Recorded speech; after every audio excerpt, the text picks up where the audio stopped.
Well, hello. It's great to be live on LinkedIn and Facebook and in my Get Stuff Done accountability group on Facebook again too.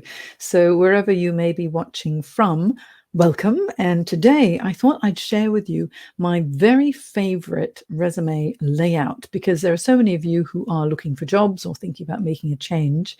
And in order to market yourselves effectively, you really you do have to have a strong resume. And there's the reverse chronological resume format, there's a functional resume format, there's a combination format.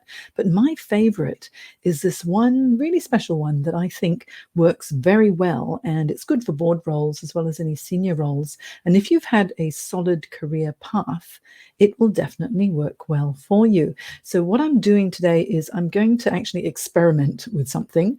I'm going to be sharing my screen, and let me see, I'm going to share my application, which is a Word application.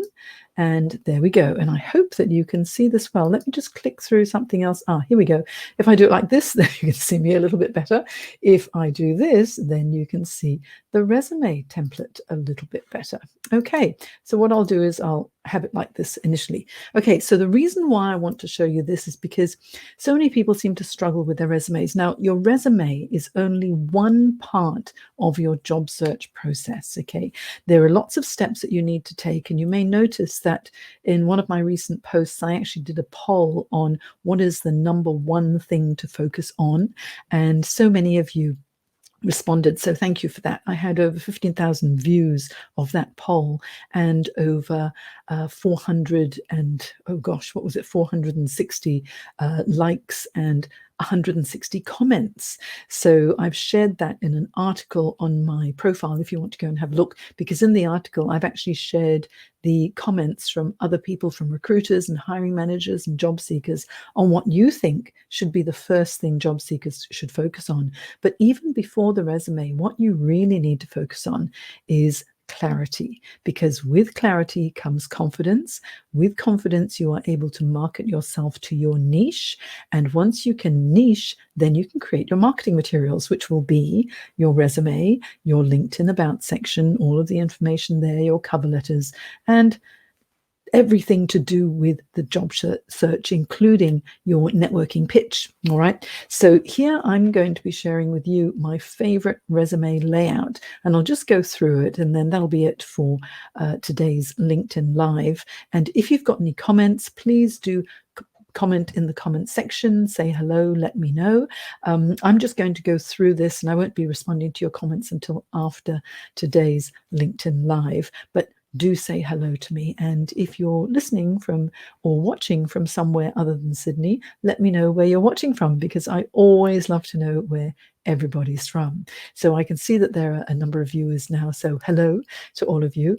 And please don't feel shy to say hello in the comments as well. So let me make this a little bit bigger so that you can see it clearly. All right, so I'm going to start scrolling through. This is my favorite resume template, and I call it my one-page bio template, because even though it's more than just one page, it actually goes to 2, max 3 pages. Don't let your resume go over 2 to 3 pages maximum.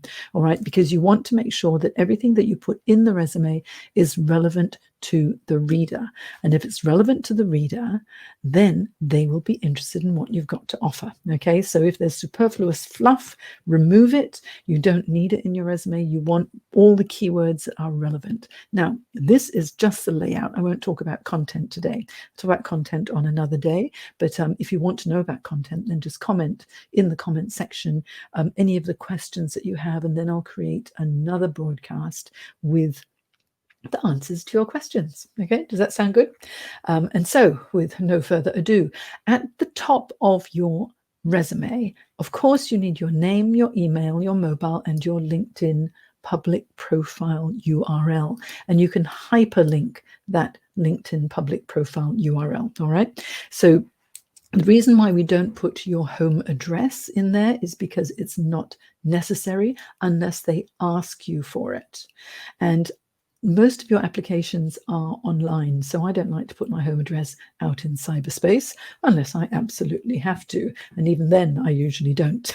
Okay, so put your name, your email, and you may create a special job search email just so that you get all your job search correspondence there as well, and you can easily set one up in Gmail or Yahoo or whatever platform that you like. Then, of course, put your mobile number, because people will be calling you at all sorts of times and you want to be able to have your phone with you. And then the LinkedIn public profile URL. Just hyperlink it by right-clicking, and you can see where it says link, and then you can add the link to your LinkedIn profile. So for example, if I'm going to put mine, I'll do this, www, you've got to put the HTTPS at the beginning, linkedin.com/in/Jane Jackson, okay? And if I put that, then you can see it's already hyperlinked, and I don't need to have the semicolon there, or the colon there, so you can remove that. Now, the next section, once we know how to contact you, is the professional profile section at the top. This section is a profile summary, and the important thing is it needs to be aspirational, okay? It needs to project you into the desired direction. So even if it's something different from what you've been doing most recently, the important thing is for it to project you into the desired role that you want, and use the keywords that are relevant for that particular role.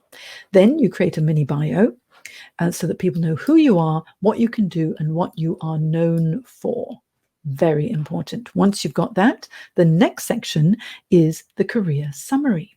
Okay, and the career summary, this is just a table, and within the table you put the company name and your job title. If you've had 2 or 3 roles in the same company, you will just add an extra job title like that. Okay, you put just the years that you worked in that particular company, and the months you can put later on in page 2. Right now, this is just an overview. Okay, then what I want you to think about is, what are the key accomplishments, just 2, max 3, that will prove that you can do the job that you are applying for. So you pull out from the body of your resume the relevant key accomplishments, and these need to be relevant. Okay, they have to be relevant for the job to which you're applying. So include those in there with tangible results. I can do another LinkedIn Live to explain how you actually craft a powerful accomplishment statement. And then your academic qualifications, professional development, add them here. Put the most relevant qualifications first, of course. And then if you're a member of a professional association or body, add the memberships, because it might have clout, but only if it's relevant again. And any awards and commendations that you've achieved, because it will show that you go above and beyond.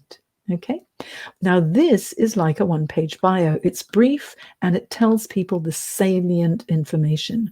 Once you've done that, then on page 2, that's where you start the professional experience. This is in reverse chronological order, and this is like your standard resume. So it's company name, the months and date, the years that you worked there, brief description of the company if it's not well known, your job title, and then write down who you reported to, the number of direct reports you may have had, the budget, if you had P&L responsibilities.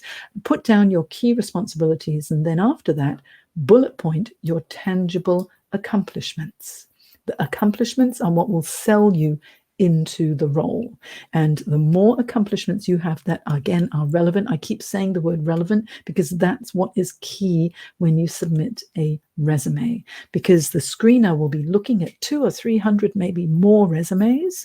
And when he or she is going through each resume, they're going to be looking for what they want to see. And if everything that you put is what they want to see, it makes it a no-brainer to pick up the phone and call you in for an interview. We hope. All right. So then you go back in time, previous company, etc. And then if you've got any additional information, this is where you put it. If you have some languages that will help to project you into the role, add them there. If there's any additional information and training that will help to sell you, put it in there as well. You do not need to add your referee's details in your resume unless you are asked. Okay, so So that, in a nutshell, is my favorite resume layout. Let me just make it a little bit smaller. I'll zoom out so that you can see. So here, now you can see all of page 1. We've got your contact details, we've got your professional profile, a career summary, relevant key accomplishments, your qualifications and professional development. If it's relevant to put it there, please do. If they're looking for C++ or Java or Prince2 or PMP, or they want an MBA or a PhD, then of course you're going to put it on page 1. If they don't care about it, you can move that to page 2. This is like pieces of a puzzle. You move it around. And then memberships and awards. That is a snapshot of your career history, right? And then page 2 is where we start with the professional experience. And so that is how you craft a powerful resume. I'll just stop sharing that for a moment. So I'm back here. So hello again.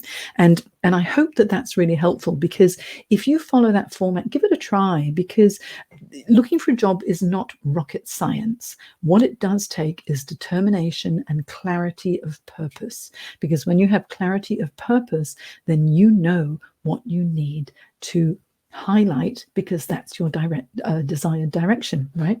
So there's something that I can actually provide to you. If you go here, okay, the Careers Academy Online, I've got a number of free resources for you that you can download. You can actually get for free my How to Get a Job podcast course, which will help you to get a bit of clarity as well, and it takes you through each step you need to consider. You can download my morning affirmations just to give you a little bit of a boost. You can download my resume checklist, LinkedIn checklist, interview checklist, etc. All of those are free. And then I've got, of course, some other paid options as well. If you want to gain career clarity, I can't highlight more my Career Clarity Pack. That's fabulous. And also, on Monday evening, if you would like a coaching session with me, I'm hosting a group coaching session. And this group coaching session is via Zoom. It's at 8 o'clock Australian Eastern Standard Time. So that's Sydney time. Lasts for an hour. And I'm going to be focusing on how to ace your job interview. And I'll be having questions, Q&A at the end of the session as well. So if you want to attend my group coaching session all on how to ace your job interview, if you're feeling a little bit nervous, then just hop over to Eventbrite. And on Eventbrite, you'll be able to find me. In fact, let me just see if I can very quickly get the link for you. I do have a bit.ly link, so I'll just pull that up for myself so that I can add this to the banner, so you'll be able to get to it easily. Here we go, there it is. And so if I create a banner here, I will pop that in here and add the banner. And here we go. This one, if you go to this link, now it's case sensitive, all right? So it's a bit.ly link /JJ Group Coaching 2020. That'll take you directly to the Eventbrite link where you can book in to join me for the group coaching session. And it's via Zoom. You're going to be able to expand your network as well, because I've got my members of the Careers Academy who will be joining me that day. And I'm going to be focusing 100% on how to ace your job interview. So in the meantime, test out the new template that I have just shown you. I've noticed that there are some comments here. Let me see. Oh, how lovely. Hi, Gaynor. I'm just going to say hello. And hi, Andrew Acosta. Hello. Hello, Brett Hill. Hello, Raid S4. Hello. Hi, Russell. Nice to have you here. Raid, a Facebook user. I look so beautiful. Not really. Look at me. Getting a little wrinkled now, but thank you. Hi, Gaynor. Thank you for saying hello. Hi, Mosen. Hi, Garima. Hi, Nilesh. Hi, Seema. Oh, is there a sound error? Oh, Carrie. Oh, hi, Carrie. Good that you can hear me okay as well. You're very welcome, Alec. Hi, Melissa. Good to see you. And Carrie again. All right. So it's very nice that you're all here. Thank you so much for watching. If you've got any questions, pop them in the comments and I'll answer after this broadcast. And I hope to see you in my group coaching session on Monday, all on how to ace your job interview. And tell me how you go with this resume format. Okay, if you can't remember, then just have a look at the replay. I will share it again on my LinkedIn profile and on Facebook too. Okay, so cheers, guys. It was really lovely to see you. And until next time, I will say toodle pip. This was LinkedIn Live from Jane Jackson, Career Management Coach. Bye now.